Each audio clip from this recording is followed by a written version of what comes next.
Amen. Praise the Lord. The highest praise, glory, and honor belongs to our dear Jesus. And we give our double honor and respect to our dearly beloved parents in the Lord. We always cherish and remember the teachings, blessed teachings and preachings of our dearly beloved Pastor, Wilde Estrada Almeda, and beloved Assistant Pastor Lina C. Almeda. A pleasant evening po to the whole beloved Almeda family. Sa inyo po mga minamahal na mga kapatiran, live webcast viewers po. Sa visitors po natin, welcome po kayo sa True Church of the Living God. Praise the Lord. Hallelujah. Ako po'y lubusan na pupuri at nagpapasalamat sa pinakamamahal na Panginoong Jesus sa ginito ang pagkakataong pinagkaloob po niya sa akin sa gabing ito upang muli pong sariwain ang kabutihan niya sa buhay po namin. I was saved po taong 1999 sa pamamagitan po ng pag-share ng aking beloved Lola. That time po mga minamahal, tunay na panati ko po talaga siya sa kinagis ng relihiyon. Pero ganun pa man po, lipos po siya ng karamdaman simula ulo hanggang talampakan. Ngunit hindi po namin inaasahan na magkakaroon po ng banal na krusada sa dako po ng Bicol. At isa siya po sa napaanyayahan po na dumalo po sa ating banal na krusada.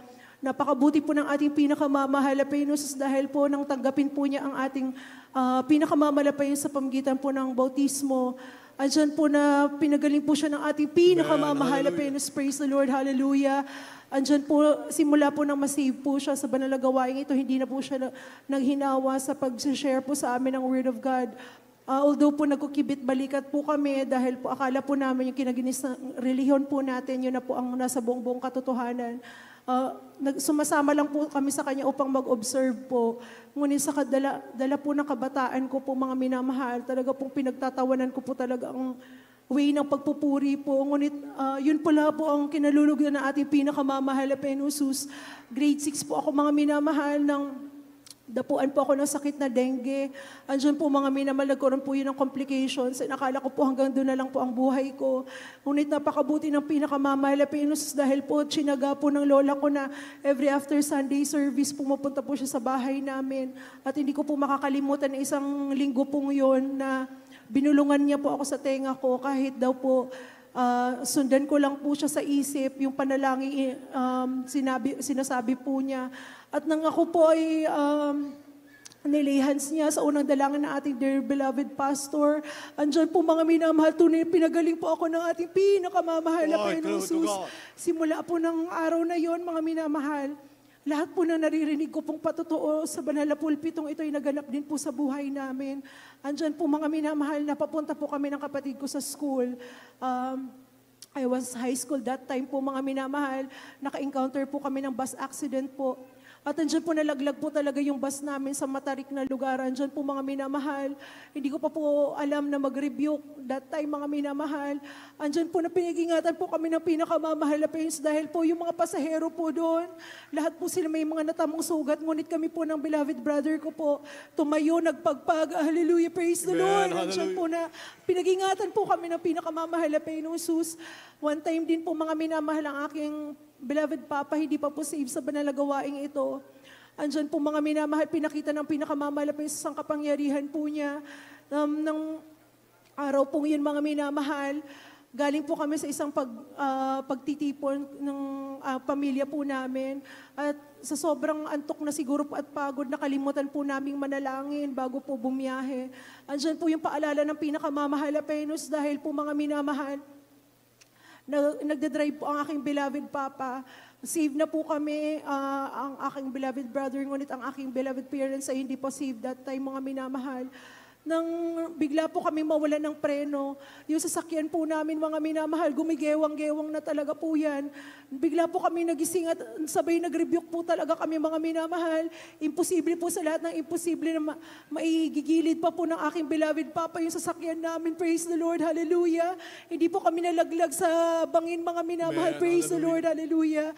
Pinapasalamatan ko din po sa pinakamamahal na Panginoon, susang patnubay at gabay po niya.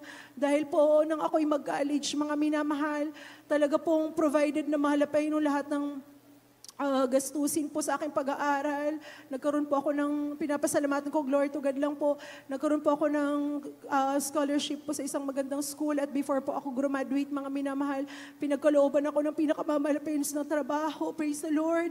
Andyan din po mga minamahal.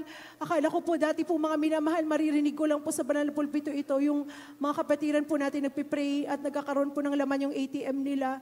Tunay na naganap din po yan sa buhay ko, mga minamahal. That time po, mga minamahal, pauwi ako galing sa trabaho. Sinubok ko ang ating pinakamamahal na Panginoon. Sabi ko, magpupuri ako, mahal na Panginoon, lagyan mo po ng laman yung ATM ko. Andyan po, mga minamahal, hindi ko po talaga yun inaasahan. Pag salang ko po mga minamahal ng ATM ko, may laman po yun na 3,000 pesos. Praise the Lord. Yeah, hallelujah. praise the Lord. Hallelujah, hallelujah. Pinapasalamatan ko din po sa pinakamamahal na Panginoon dahil po sa paglilingkod ko po.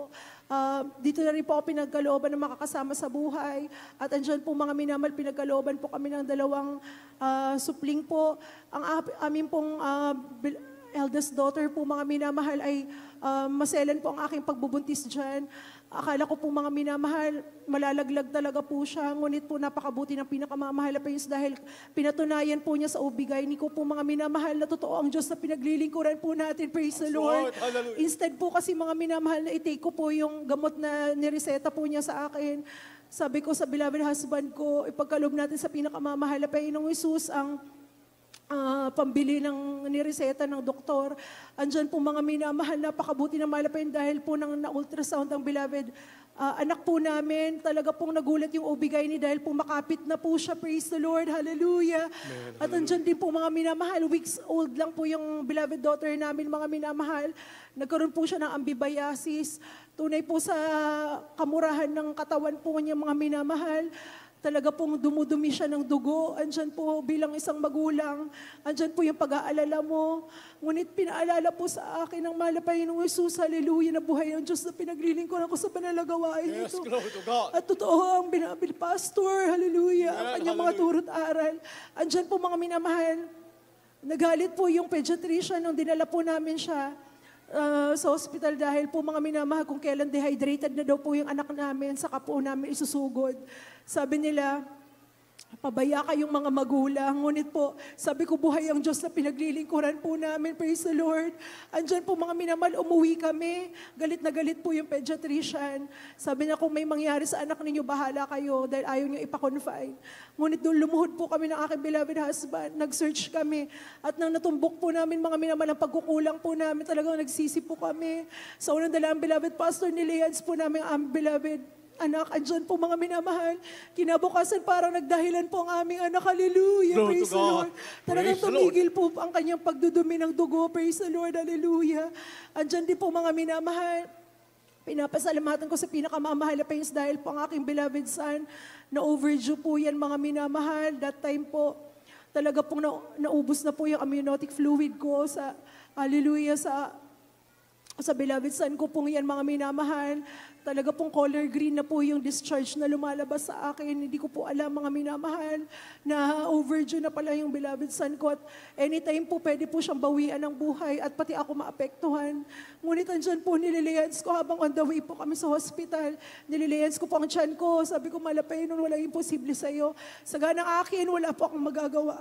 Ngunit buhay kang pinaglilingkuran ko sa banal na gawain na Jesus, miracle ko si. Andyan po mga minamahal, napakabuti ng pinakamamahal na Panginoon dahil po, out of 7 po na bata na pinanganak ng araw na yan, mga minamahal, tanging beloved son ko lang po ang walang komplikasyon. Praise the Lord, hallelujah. Pinapasalamatan ko din po sa pinakamamahal na Panginoon dahil po, naka-encounter din po ako twice ng mandurukot po, mga minamahal, sino pong mag-aakala na sa pamagitan po ng pagre-rebuke, binato po sa akin yung wallet ko pabalik. Praise the Lord. Hallelujah. Hallelujah. Pinapasalamatan ko din po sa pinakamamahal na Panginoon dahil po, one time po galing po ako sa overnight prayer meeting po natin. Sa sobrang antok ko po, mga minamahal, andyan po na hindi ko nahalata na may sumusunod na po sa aking mandurukot po, mga minamahal, at naramdaman ko talaga pag akyat ng overpass na bumibigat na yung bag ko. Lumingon po ako, mga minamahal. Tunay na makapangyarihan ng Diyos na pinaglilingkuran po natin dahil hindi pa po ako nakakapag-rebuke. Andyan po nananigas na po siya. Hallelujah, praise the Lord. Kulang na lang po ako magtanggal ng kamay niya sa bag ko. Hallelujah, praise the Lord. Napakabuti ng pinakamamahal na Panginoon Jesus.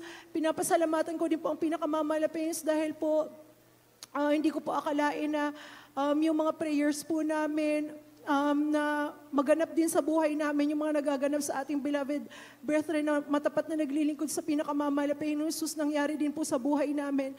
Sabi ko, mahal na Panginoon, desire ko din po na yung wala ka pong gagastusin na ni piso, pero pagkakaloob mo po yung gusto namin. Nagulat po ako mga minamahal dahil po sabi ng beloved anak ko po, Mama, magaganap yan sa buhay natin, mag-pray tayo kay Papa Jesus. Andyan po mga minamahal, nagugulat na lang po kami, bigla na lang po may nagpapadeliver sa bahay ng mga appliances. Praise the Lord. Man, glory to Jesus. Napakabuti ng pinakamamahal na Panginoon, talaga pong totoo po ang pagbibigay. Alam mo po mga minamahal, hindi ko po kinakahiya. Every time na magpupuri po ako, sabi ko, mahal na Panginoon, batin mo pong wala akong trabaho.